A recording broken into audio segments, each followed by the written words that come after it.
তো রাধে রাধে বন্ধুরা। তো আজকে সকাল সকাল উঠেই দেখছি ফোন এসছে কি 10 প্লেট লুচি চাই। তো আমি সকাল সকাল ঘুম থেকে তাড়াতাড়ি উঠে গিয়ে পুরো লুচিগুলো একদম ভালো করে সব রেডি করে লুচি ফ্রাই করতে লেগে গেছি। কি সুন্দর ফুলছে দেখতে পারো, খেতেই মনে হচ্ছে দেখে, একদম দেখে ভালো, আমারই খিদে পেয়ে গেল। তো যাই হোক, লুচিগুলো সব ফ্রাই করে একদম স্টোরেজ করে দিলাম। স্টোরেজ করার পরে প্যাকেটিং ঠান্ডা হওয়ার পরে একটু প্যাকেজিংগুলো করে দেবো। দেখে তো কত লুচি ভেজেছি, 10 প্লেটে 40 পিস মতো লুচি ভাজা হয়ে গেছে।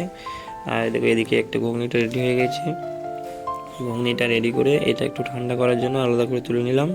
একটু ঠান্ডা করতে হবে, প্যাকেট প্লাস্টিকের ফয়েলে ভরবো, তো প্লাস্টিক তো না, সিলভার ফয়েল।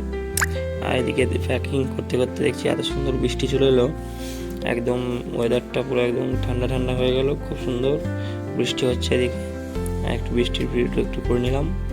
আর এদিকে দেখো আমার পাশের দোকানদার ওষা দিদি, ও তোমার সবজি মবজি কাটাকাটি করছিল, তাই ওর একটু ভিডিও করে নিলাম গিয়ে। তো এটা করেছে পুঁই শাকের ভর্তা। আর এদিকে একটা আছে ডালটা নিচে জমে গেছে, উপরে জলটা দাঁড়িয়ে গেছে। যাই হোক,